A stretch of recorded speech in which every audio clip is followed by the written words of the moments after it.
we were discussing this AU agenda for 2063. What Yeah. will Africa look like in 2063?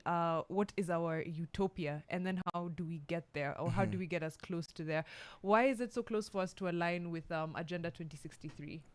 Okay, before I get to that, let me just say one thing again about Kusi, because I think it's important, and why it's different from other conferences or conventions that we attend.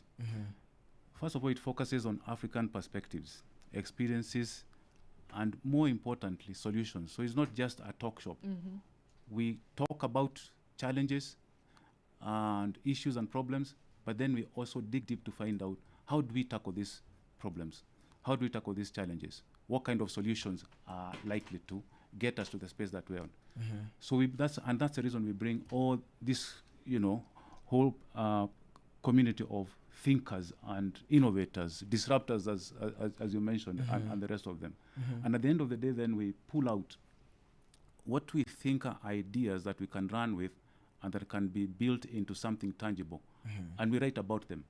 And then we follow up with policymakers to see how far they are getting along with this. And there are some examples that one can give that, just show how the journey then moves on and what kind of tangible results that come out of Kusi. So it's not just a talking shop. Yeah. So now to the question about Agenda 2063 and why the interest and the focus is very simple. Every strategic intent must have an end to it. It can't just be people discussing a strategy and it just stays on paper for people to look at maybe every so often to see where they are. When African leaders are discussing Agenda 2063 at the OAU, they are making a promise to their citizens. If you think of Africa as a company, then our leaders are the board of governors, and we are the stakeholders. They give us a promise, and we need to see how that promise is going to be realized over the period of time that they have given themselves. So, in terms of Agenda 2063, it's anchored on 7 pillars, I think it is. It has to do with peace, it has to do with culture, governance, health, environment, and the rest of it.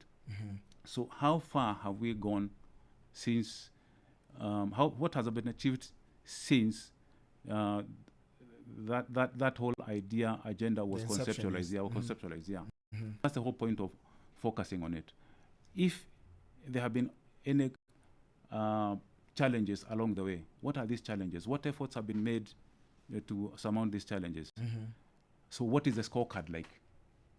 And what is going to then, at the end of the discussion, what are the likely solutions to the challenges or difficulties that have been, obstacles that have slowed down the progress towards achieving Agenda 2063? That's the whole point of it. Yeah, in this conversation, I'd like to know, are the young people just in the space to observe, or we are going to jump behind the wheel? What are the opportunities for us, and what can we consider as we get into such spaces?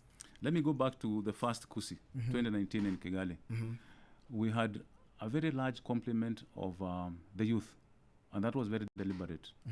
And it was inspired by none other than the host president of Kusi, who was the Rwandan president, His Excellency Kagame. He brought in, I think, about 200 youngsters into the conference to observe, to listen, and to internalize, because he could see that in the youth lies the future of Africa.